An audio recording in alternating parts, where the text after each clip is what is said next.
Essa manhã eu quero refletir com a igreja a respeito da missão. Esse é o tema, como tenho comentado. Depois, ao término da mensagem, vamos ler a divisa, todos juntos, que é João 3,16. Mas, antes da gente chegar lá, eu quero meditar com você a respeito do tema devocional para quem ama a missão. Então, essa mensagem de hoje, especialmente essa mensagem da manhã, será um tom mais brando, mais devocional, mais reflexivo, para introduzir o tema, né? À noite, sim, será uma ministração. E aí você pode até perceber a diferença de uma coisa para outra. Acho que é legal. Se você está aqui pela manhã, esteja também à noite, para perceber as diferenças, as aplicações e o que cada um dos tipos de mensagem propõe, né? E o que busca cada um desses tipos de mensagem também. E é especial demais falar sobre missão, porque é um dos temas que, para mim, como cristão, como crente, como alguém que ama Jesus, para mim é um dos temas mais caros, né, dentro da teologia que eu estudo, dentro da teologia que eu leio e que procuro compreender a Bíblia, enfim, entender mais a respeito do Evangelho. Esse para mim é o tema principal, porque eu vejo Deus em missão o tempo inteiro por meio da Escritura, e isso nos leva, né, ou pelo menos tem me levado, e é essa reflexão que eu quero fazer com você. Isso tem me levado a amar cada vez mais a Deus, quando eu vejo Ele sendo o nosso Deus, sendo o meu Criador, sendo o nosso Criador, trabalhando continuamente por nós. Por nós no sentido de, não que Ele está o tempo inteiro querendo nos dar todas as coisas boas da vida, não é isso, mas Ele está sempre cuidando de nós. Enquanto eu estou acordado, Ele está cuidando de mim, Ele está cuidando de você.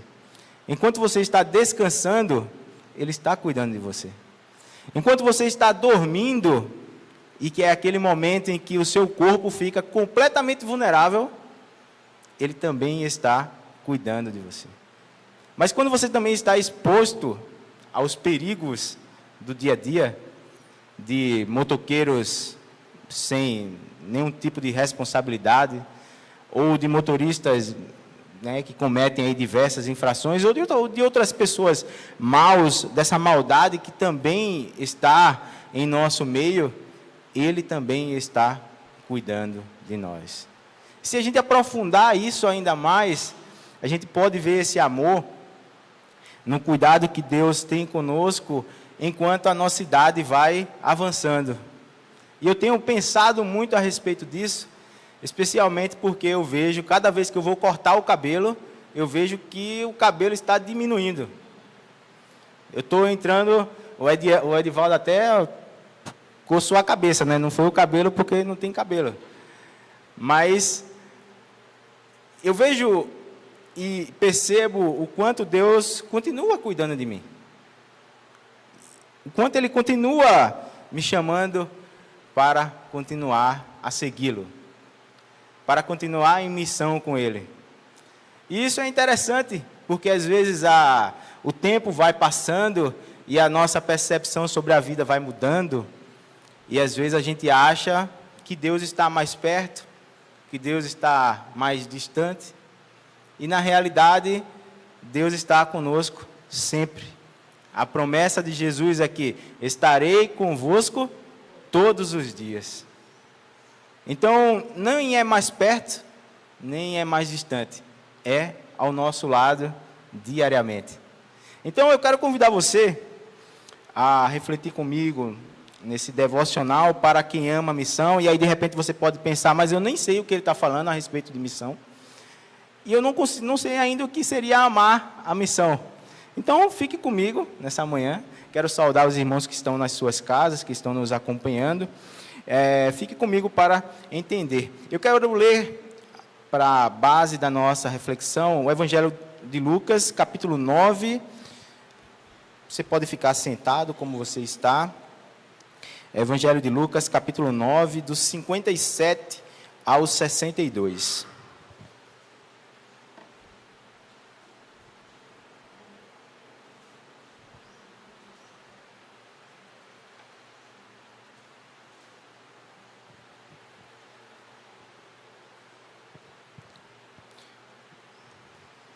nessa manhã não será projetado, então você me acompanha aí na sua Bíblia ou no seu smartphone, ou em outro meio, vai que você tem um papiro, né? Não sei, vai que você puxa o rolo da lei aí para ler, mas me acompanha aí. Lucas 9, do 57 ao 62, que diz assim: Quando andavam pelo caminho, alguém disse a Jesus: Eu seguirei aonde quer que vá.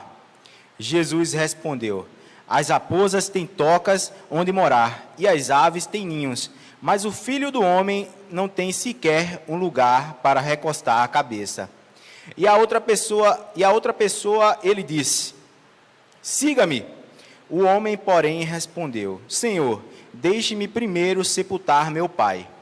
Jesus respondeu: Deixe que os mortos sepultem seus próprios mortos. Você, porém, deve ir e anunciar o reino de Deus. Outro ainda disse: Senhor, eu o seguirei, mas deixe que antes me despeça da minha família. Mas Jesus lhes disse: Quem põe a mão no arado e olha para trás, não está apto para o reino de Deus. Ore comigo mais uma vez. Senhor, diante da Tua palavra lida, queremos Te agradecer, porque essa palavra está registrada para nós, está registrada para que possamos com ela aprender, para que possamos com ela refletir, Deus. E diante da Tua palavra, queremos colocar não apenas o nosso pensamento, mas os nossos corações abertos, para que o Senhor venha e introduza essa mensagem dentro do nosso coração, para que possamos aprender a Te amar mais e mais e a Te servir mais e mais. E nos lembrar que o Senhor é o Deus que está em missão, cuidando e convidando cada um de nós a segui-lo e amar o mundo, Deus. Muito obrigado nessa manhã por essa palavra, em nome de Jesus. Amém. O Evangelho de Lucas, ele trata o tempo inteiro de caminho. Por exemplo, entre os capítulos 9 até do 51, até o capítulo 19, versículo 27, é a trajetória de Jesus até Jerusalém. Então, o Evangelho de Lucas está envolto nessa temática em que o caminho é tão importante. Imagine a vida como essa caminhada, o ministério como essa caminhada. O que nós fazemos no nosso dia a dia como essa caminhada. Porque aqui, de forma oculta, está um propósito, está um sentido de vida. E a ideia de missão é exatamente estabelecer esse sentido de vida, o propósito da vida para aqueles que amam e seguem a Jesus, como um destino final é estar com Deus na glória. Cujo destino final é alcançar, é ouvir Deus falando para cada um de nós: venha, participe do banquete celestial. Venha, entre pelas ruas de ouro, entre pelas portas do céu. Então, a nossa vida, irmãos, ela pode muitas vezes caminhar sem muitas direções, sem uma direção definida, na verdade. Às vezes, e especialmente na juventude, quando ainda estamos entendendo as coisas, o caminho é sem direção. Você não sabe ainda bem o que você quer fazer. Você não sabe qual é o tipo de profissão que você vai escolher. Você não sabe se vai querer ter 2, 3, 4, 5 filhos. Você não sabe se a sua casa, você vai querer com 2, 3 quartos, 1 quarto. Você vai querer ficar numa casa alugada. Enfim, você não sabe. E às vezes, a questão é que você passa da juventude, mas continua caminhando sem direção. Você entra na vida adulta e começa a se relacionar com outras pessoas, ali constitui uma família, mas ainda você não entendeu a respeito de direção. Você tem filhos, mas você não aprendeu a respeito de direção, também não vai conseguir ensinar a respeito de direção. não vai conseguir explicar a respeito de propósito, não vai conseguir explicar a respeito de sentido da vida. E aí você pensa, mas essas questões são tão profundas, e são. E por isso que pensar em missão é, em outras palavras, pensar em propósito, em algo superior, em algo maior, em algo que direciona a nossa vida. E nós, como cristãos, temos uma missão: anunciar o Evangelho de Jesus Cristo. Anunciar o amor de Deus a todas as pessoas, começando da nossa casa, naturalmente, espalhando isso por nós, por onde nós estivermos. Então, temos uma missão. E perceba, veja aí comigo no capítulo 9 ainda, do versículo 51, como Lucas deixa claro, né, a respeito da missão de Jesus, a respeito dessa caminhada de Jesus. Quando ele fala assim, versículo 51 do capítulo 9, como se aproximava o tempo de ser elevado ao céu, Jesus partiu com determinação para Jerusalém. Jesus partiu com determinação para Jerusalém. Naturalmente, ele estava ali acompanhado dos discípulos e de outros seguidores. E aí, até algo interessante. Seguidor e discípulo não são necessariamente a mesma coisa. À noite eu vou tratar sobre isso. Então, eu já estou deixando um spoiler para convidar você via noite. Seguidor e discípulo não são a mesma coisa. Tem algumas semelhanças, mas não são iguais. E aqui no texto que nós lemos, a partir do 57, tratam exatamente de seguidores, não são de discípulos. Então, enquanto andava pelo caminho, aí, versículo 57, alguém disse a Jesus. Veja até a informalidade e a impessoalidade com a qual Lucas trata essa pessoa. Alguém. Quem é esse alguém? Ele não tem um nome, ele não, talvez não fizesse parte ali do discipulado, os discípulos daqueles que estavam mais próximos de Jesus, que haviam sido escolhidos por Jesus, mas ele estava ali, seguindo e caminhando com Jesus. Estava ali tentando aprender. Então, o caminho, ele é composto de pessoas que seguem a Jesus, de pessoas que estão sendo discipulados por Jesus, mas nem todos chegarão exatamente ao mesmo destino. Por quê? Porque o destino é para aqueles que têm a determinação, têm o propósito e entendem essa missão para a qual Deus está chamando.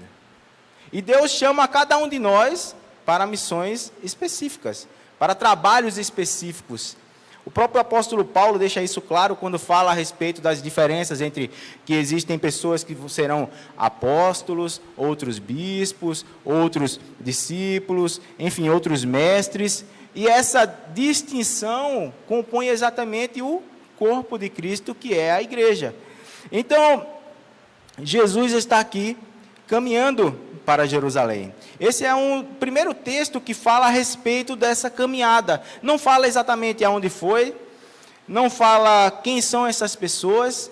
Então, podemos refletir sobre esse texto de diversas maneiras.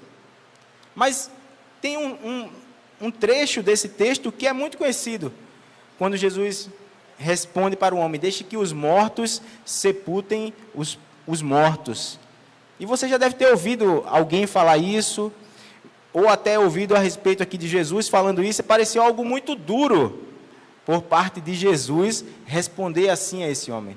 Não, mas deixe eu ir primeiro enterrar o meu pai, e depois eu volto e sigo o Senhor.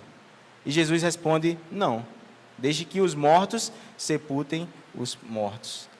Então, caminhe comigo nessa reflexão, nessa trilha que Jesus nos dá aqui. A primeira pessoa diz assim para Jesus, alguém disse a Jesus, né, enquanto eles estavam aí caminhando: eu o seguirei aonde quer que vá. Esse é um primeiro tipo de pessoa. É aquela pessoa que ela é bem intencionada. Jesus é aquela pessoa que arde, é a pessoa da paixão. Eu vou amar você para sempre. Eu vou caminhar, Jesus, com o Senhor para sempre. Eu vou aonde o Senhor estiver, eu vou. É o primeira pessoa que faz uma afirmação aqui para Jesus nesse texto. E aí você pode até lembrar de Pedro, que Pedro falou isso também para Jesus. Aonde o Senhor for, eu vou. Ele foi.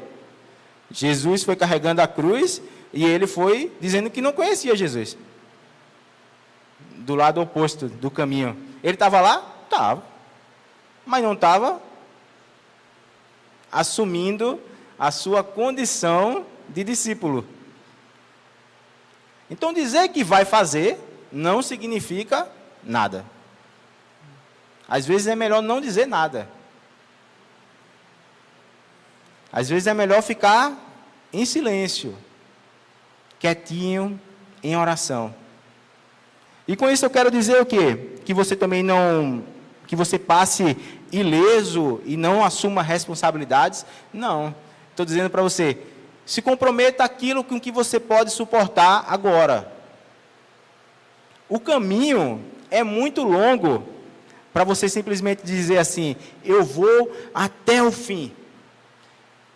Isso é algo que você vai conquistando ao longo da caminhada. Nenhum corredor de maratona começa correndo uma maratona.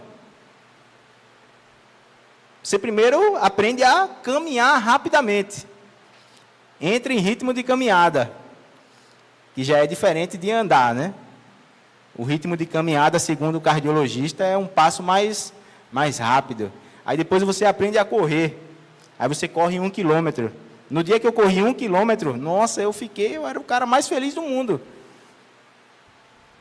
Eu disse, agora eu vou correr 5. Eu ainda não cheguei no dos 5. Mas você precisa ir. Eu tenho o desejo de correr os 5? Tenho o desejo de correr mais. Mas não é tão simples quanto a gente acha que é.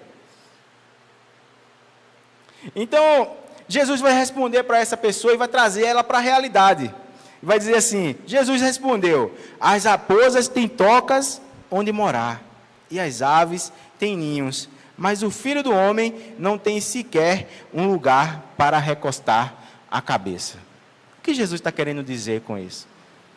Está querendo dizer que tudo é sofrimento nessa caminhada? Está querendo dizer que os animais que Deus criou têm mais conforto do que os homens e mulheres que Ele criou? O que Jesus de fato quer dizer? Pense comigo, as pessoas modernas, pós-modernas, que somos nós, temos uma tendência interessante, a de romantizar todas as coisas, de supervalorizar todas as coisas. Então, isso nos leva muitas vezes a achar que tudo que tem que acontecer com a nossa vida tem que ser bonitinho. Bem sorocabana agora, tudo no diminutivo, perfeitinho. Tem que ser belezinha. E não é. Não dá para ser. Não tem como ser. Essa ideia de romantizar tudo, ela começou com um alemão chamado Friedrich Schleiermacher. Um nome estranho, né? Ele propôs uma questão que era assim. Ele estava lá no meio do século XIX, um crescimento do intelectualismo no mundo inteiro, todas as questões metafísicas, todo mundo querendo ser intelectual, todo mundo querendo rigor acadêmico, e isso foi esfriando a nação, o mundo. Todo mundo queria pensar quadradinho. Isso entrou dentro da igreja também. Começou a haver esse rigor dentro da igreja também. Então ele propõe um caminho que é de romantizar, suavizar mais as coisas. Vamos quebrar um pouco desse rigor. Vamos tornar as coisas um pouco mais leves. Trazer um pouco mais de romantismo. A princípio, a ideia dele não foi bem aceita. Lá pelos anos de 1870 e pouco. Mas foi ganhando notoriedade com o passar do tempo. E ainda hoje se fala a respeito desse romantismo. Quer ver um exemplo de romantismo no contexto evangélico? No contexto cristão, de maneira geral? Pregação coaching. É romantizar o evangelho.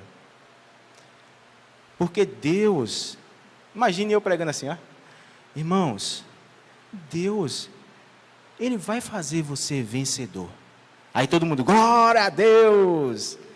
Olha, essa semana você vai receber uma bênção. Porque o amor de Deus, você imagina eu falando com essa vozinha assim, não tem como. Não dá. Não dá para a gente romantizar o evangelho. Não dá para a gente romantizar a cruz. Imagine eu romantizando a cruz. Eu vou querer florir ela. A coroa vai ser de espinho, mas vai ter rosas. Vou aromatizar o sangue. A cruz, a gente faz uns detalhes. Não precisa ser de madeira. Pode ser de outro material mais leve. Né? Não precisa ser de madeira. Para que madeira? Para que a gente vai cortar a árvore para crucificar alguém? Entende? Isso é trazer para a realidade. É mostrar que, não tem essa de eu vou seguir você o tempo inteiro, eu vou... Calma. Comece seguindo. E aí Jesus vai dar 2 exemplos. Duas pessoas mais nessa caminhada. Outra pessoa disse para ele, versículo 59. Jesus disse para outra pessoa, na verdade, né? Siga-me. O homem respondeu, Senhor, deixe-me primeiro sepultar meu pai. Às vezes a gente pensa que o pai dessa pessoa aqui, desse homem, estivesse já morrendo, ou até morto. Mas na realidade, essa é uma ideia que significa o seguinte, essa frase desse homem, né? Deixe-me primeiro sepultar o meu pai. Ele primeiro queria estar com o pai dele, até que o pai dele se fosse. Ele primeiro queria desfrutar a vida com a sua família. Ele, em outras palavras, queria garantir que o seu pai iria morrer bem, que ele iria enterrar o seu pai, e depois que ele garantisse tudo isso, ele iria seguir Jesus. Parece até legítimo, mas não é real. Porque ele não saberia o dia que o pai dele ia morrer, aonde o pai dele iria morrer, de que forma o pai dele iria morrer, e ele não poderia garantir assim uma morte estável, perfeita e boa para o pai dele. Então Jesus responde para ele, não, deixe que os mortos sepultem os seus próprios mortos. Ou seja, deixe que no tempo correto, em que a morte levar o seu pai, deixe que a morte se encarregue de conduzir os seus próprios mortos. A morte é um terreno muito desconhecido para a gente, né? É um terreno muito desconhecido. Mas dentro da medicina, não sei se eu já falei alguma vez sobre isso aqui, dentro da medicina há uma área que se chama de cuidados paliativos, que lida exatamente com isso, com o contexto de enfermidades terminais, de pessoas ali que não têm mais esperança. E há uma médica, que eu não vou lembrar o nome dela agora, mas eu lembro do livro que ela escreveu, uma médica referência aqui no Brasil, e que ela trata só sobre a morte. E o nome do livro dela é assim, A Morte é um Dia que Vale a Pena Viver. Ana Maria Quintana, né? Isso. Ana Maria Quintana. Obrigado, Maria Elisa. Não lembrava o nome dela. O livro é muito bom. E ele fala e nos ajuda a pensar exatamente sobre esses contextos. E veja como é interessante. Ao primeiro que queria seguir Jesus de todo custo, de todo jeito, Jesus traz essa realidade que nem tudo é como a gente acha que vai ser. Ao segundo que Jesus diz, siga-me, mas que deseja conduzir ali a sua família, né, até o fim da vida dos seus pais, Jesus lembra para ele que ele não pode garantir isso. Jesus lembra para ele que essa não é a responsabilidade dele.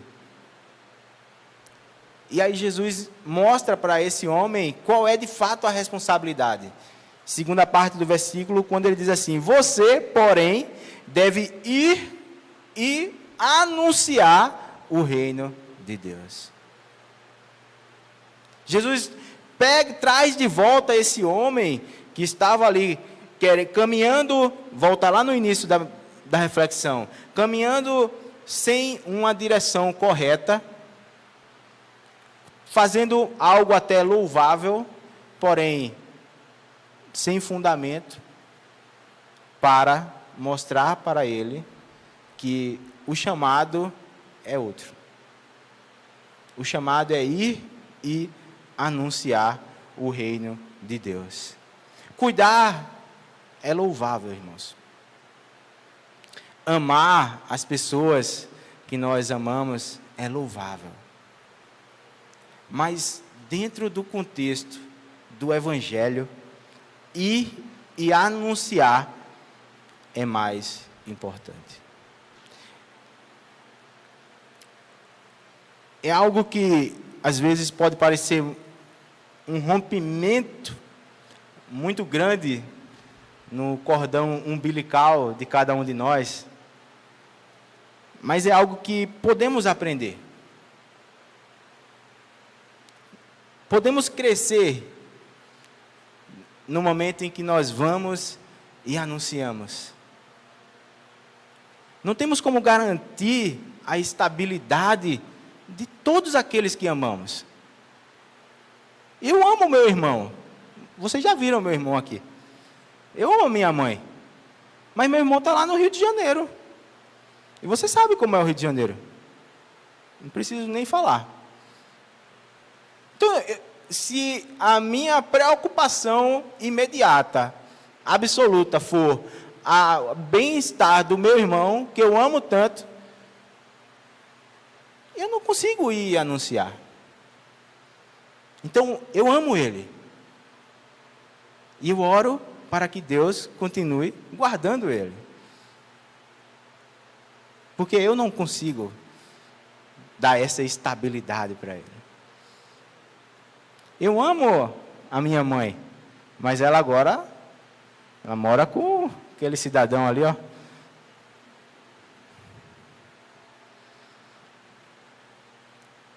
Não tenho como guardar a estabilidade dela. E o que eu estou querendo dizer com isso é o que exatamente Jesus nos ensina. Para amar a missão, primeiro você ama a Deus sobre todas as coisas. Para amar a missão, primeiro você aprende que o mais importante é ir e anunciar o Evangelho. Há um relato de Jesus no Evangelho de João, que no capítulo 7, fala assim que nem os seus irmãos acreditavam nele. Nem a sua própria família acreditava nele.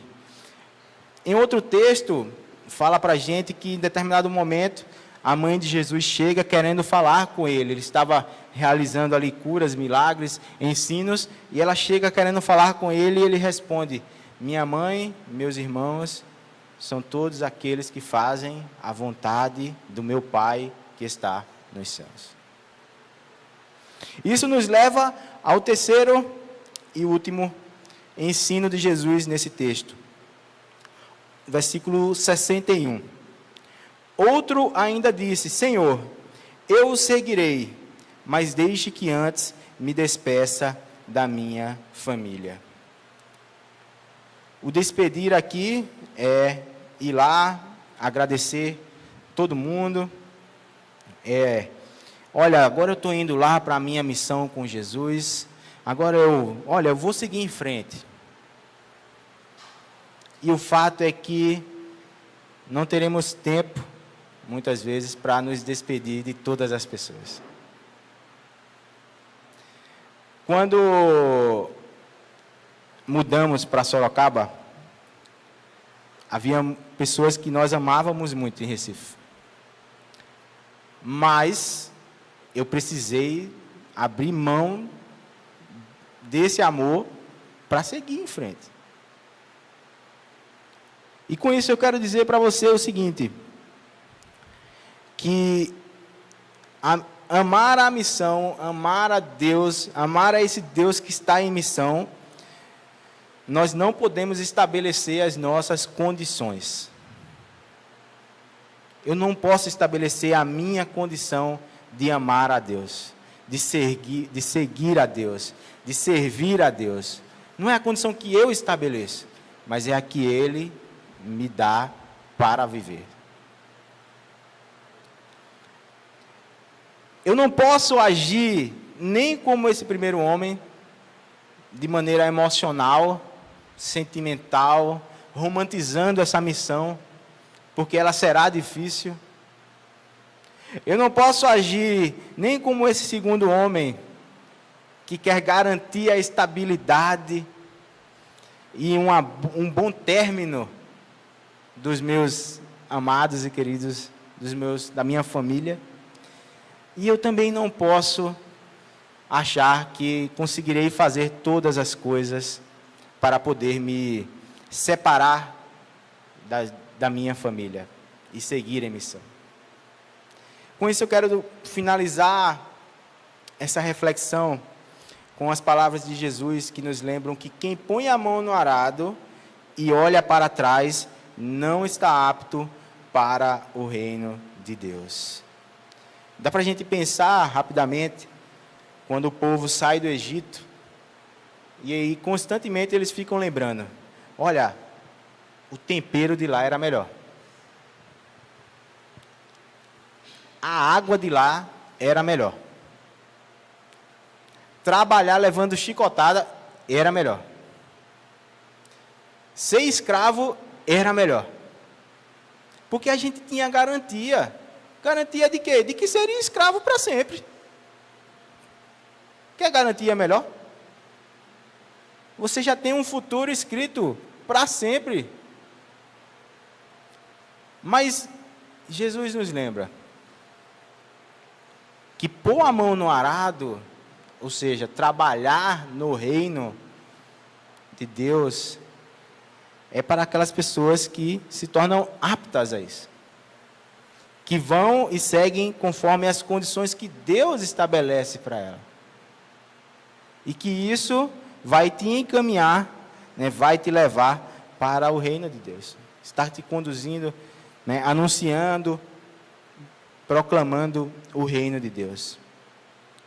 Então, esse devocional, para quem ama a missão, meu objetivo é exatamente esse: mostrar para você que as condições de amar a Deus, de servir a Deus em missão, elas são estabelecidas por Ele. Não deixe que esse cuidado que é legítimo seja superior ao amor que você tem a Deus. Não deixe que esse cuidado que você tem em relação ao seu futuro, de tentar garantir uma boa estabilidade, seja superior àquilo que Deus quer fazer por meio de você. Não deixe que essa vontade de tentar resolver todas as coisas atrapalhe o chamado que Deus tem feito para você. Amar a Deus, servir a Deus, estar em missão com Deus, é sobre isso que nós vamos tratar ao longo desse mês inteiro. E eu acredito que será muito proveitoso se desde já a gente começar a pensar, e por isso que eu comecei com aquela oração, pedindo que Deus abra o nosso coração, que Deus introduza a vontade dEle no nosso coração, para que as nossas condições, elas sejam quebradas. Que as condições que eu tenho colocado para servir a Deus, seguir a Deus, elas sejam derrubadas. E que Deus possa estabelecer o que Ele quer nesse coração humano nosso. Que Ele possa falar a vontade dEle e tornar o nosso coração sensível a responder a essa vontade. Amém? Que Deus abençoe sua vida e vamos cantar mais um cântico.